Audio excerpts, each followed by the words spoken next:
本片记录有关10月2日2022年到10月11日2022年，奥地利首都维也纳及捷克共和国首都布拉格的游历纪实。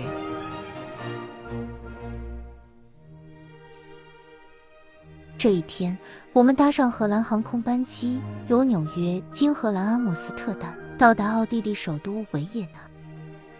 由于在 JFK 机场的延误，我们比预定时间晚了半天到达维也纳机场。机场十分现代化，去市区的公共交通系统很完善，也很多样化。我们的旅馆就在维也纳火车站边上，所以选择搭火车是最好的选择。全部车程只需15分钟就到终点站。维也纳中央火车站宽敞明亮，商店林立，对游客来说十分方便。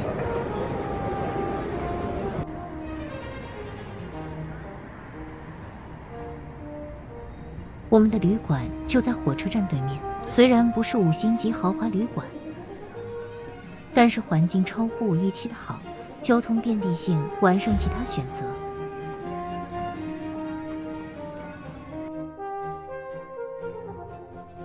今天我们来到美泉宫，美泉宫也有人称熊布朗宫，是奥地利的皇室哈布斯堡家族的夏宫。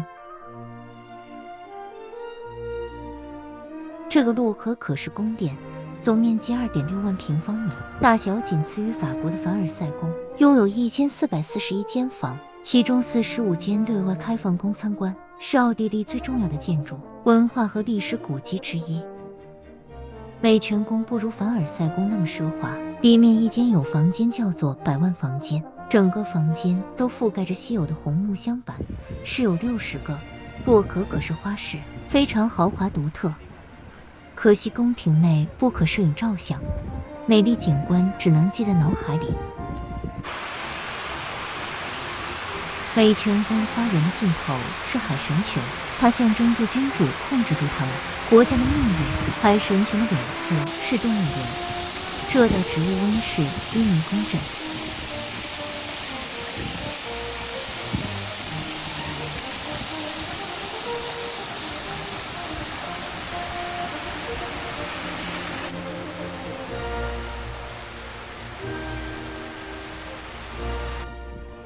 美泉宫的花园轴线指向一座60米高的小山，小山顶有座凯旋门，它的顶部是地球上一只强大的地鹰，周围环绕着武器奖杯。自19世纪初，这里已被用作观景台，在这里可以欣赏到城市的全景。接下来再转车去旅馆附近的美景宫看看。尤金亲王在城门外建造巴洛克式的花园宫殿作为他的避暑别墅，今天这里已成为艺术博物馆。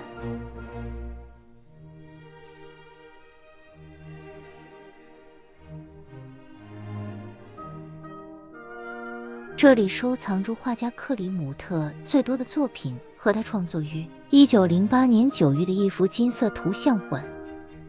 这幅画描绘了克里姆特和他的女神艾米丽·弗洛格是一对热恋中的情侣，这可能是奥地利最著名的艺术作品之一。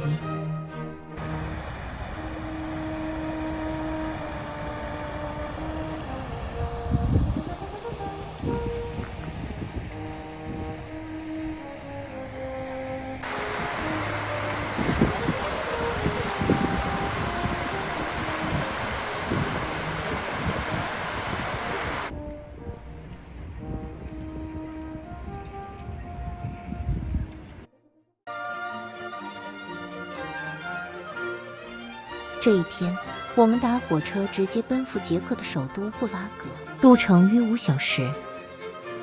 在布拉格下榻的旅馆距火车站走路7分钟，去古城广场只需15分钟，紧邻商业大街，地点很好。旅馆旁有一间美轮美奂的邮政厅，距旅馆不远就是亨利塔，这古城门现今是间餐厅。继续向古城广场前进，首先要经过火药门塔，这个44米高、晚期哥特式高塔是捷克国王的加冕游行进入老城的入口。由于前身储存过火药，所以被称火药门塔。过了火药塔不远，就来到古城广场，四周有很多重要的景点，值得细细玩味。老城广场是布拉格历史上最重要的广场，始建于12世纪，见证了许多历史事件。除了旧市政厅塔和提恩之前的圣母教堂外，广场上还有巴洛克式的圣尼古拉斯教堂、沃科克金斯基沟。天文石钟、哥特式房屋和一座杨胡斯纪念碑。胡斯否定教宗的权威性，教会视其为异端，将其以火刑处死。后来他成为捷克民族主义的标杆人物。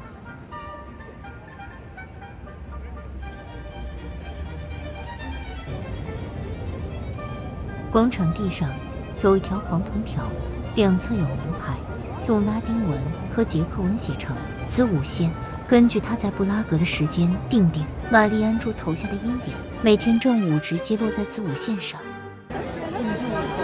天文钟是广场上最吸引人的建筑。布拉格天文钟于西元1410年首次安装。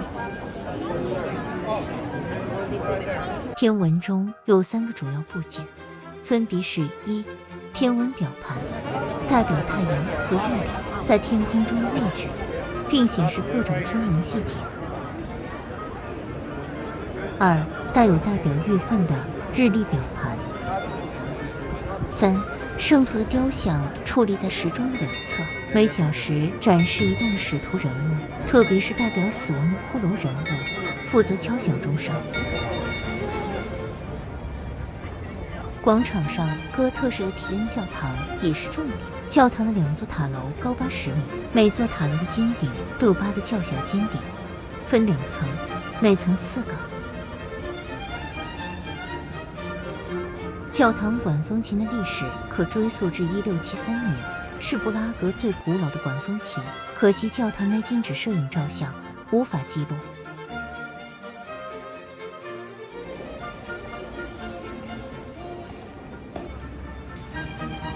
继续前行，可到市政府广场。广场四周除了市政府外，还有图书馆及克莱门厅建筑群。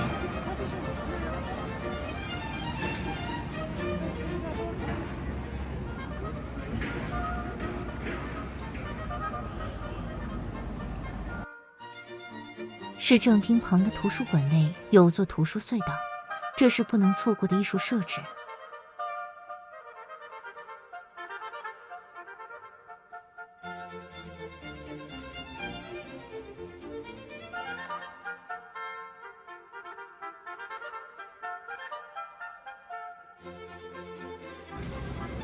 市政府大楼里有座十分独特的无门电梯，搭乘电梯也是观光客必须体验的活动之一。今天要在新城的瓦茨拉夫广场附近搭22路轻轨电车去布拉格皇宫。广场上有一座圣瓦茨拉夫骑马铜像纪念碑。瓦茨拉夫一世是波西米亚的公爵，他死后被宣布为国王，并被视为捷克国家的守护神。1918年10月28日，捷克在这座纪念碑前宣布独立。广场大道的起始点就是国家博物馆。搭上轻轨电车，很快就能到达伏尔塔瓦河对岸的皇宫。很不幸，当欧盟在此有重要会议，皇宫不对外开放，无法进入，真的很遗憾。跳过皇宫往古城走，1个小世纪迎面而来。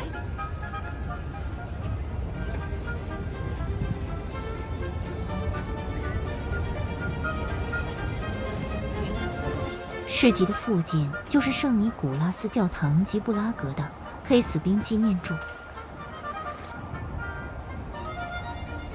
纪念柱建于1715年，以纪念1713到1714年袭击布拉格的可怕鼠疫。纪念柱的柱高20米，装饰着3圣和捷克守护神的雕像。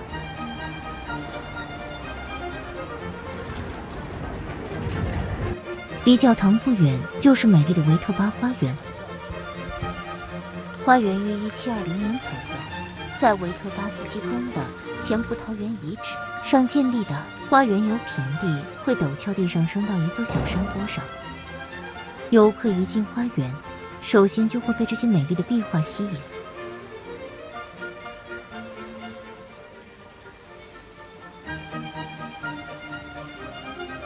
之后一定会赞美这个美丽而精致的花园。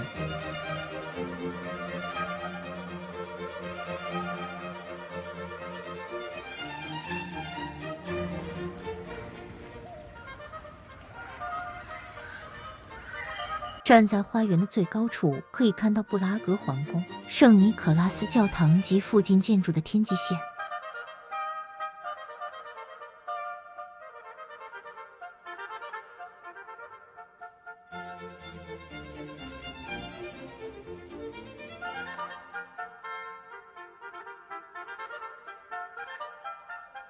看过花园后，就要走一小段路，踏上著名的查理大桥回古城。踏上查理大桥前，会看到卖烟囱饼的商家。烟囱饼其实是装冰淇淋甜筒的容器，至于冰淇淋就看个人口味的。查理大桥前的小巷内有座修道院，附近有涂鸦出名的蓝能墙及这幢曾为金都角兽酒馆的建筑。1796年2月，乐圣贝多芬曾在此入住。查理大桥长516米，宽9.5米，高13米，矗立在15根柱子上。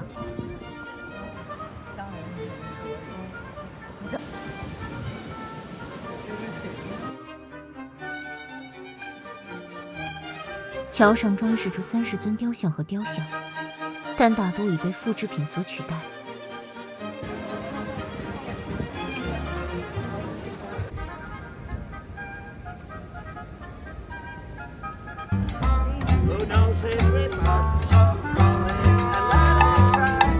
桥上最著名的雕像绝对是内波穆赫的雕像，他因拒绝透露皇后忏悔的秘密而被折磨致死。许多人认为触摸雕像会带来好运。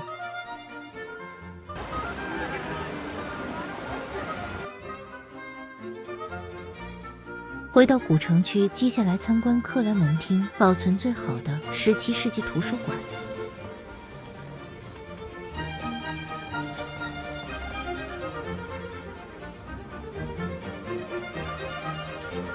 2万平方米克莱门厅是一组历史建筑群，早先是座修道院，它是仅次于布拉格城堡的第2大建筑群，也是欧洲最大的建筑群之一。站在最高的天文塔楼上，可以看到全布拉格市的天际线。整个布拉格皇宫及古城广场的提恩教堂在这里可以看得十分清楚。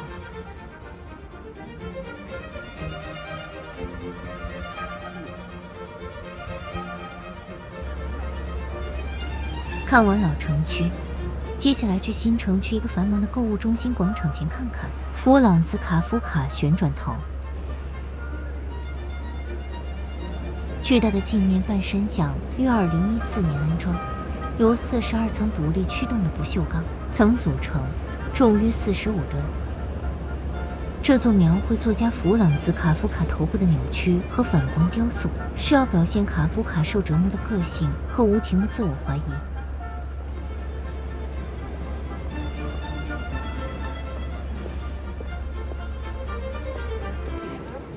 夜晚来临，瓦茨拉夫广场前的大街就会有夜市出现，卖大腊肠的摊位生意特别好。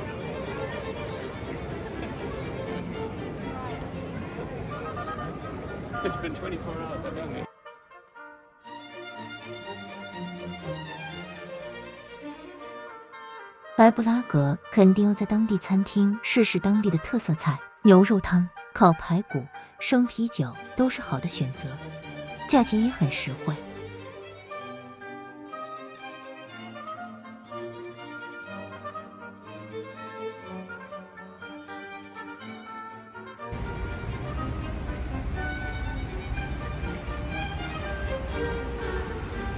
今天要回维也纳，继续维也纳的行程。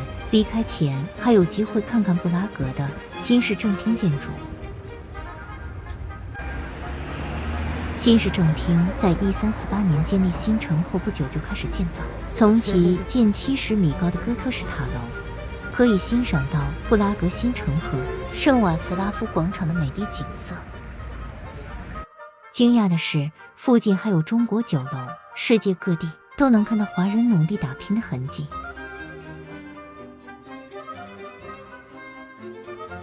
布拉格火车站的穹顶也是十分有特色。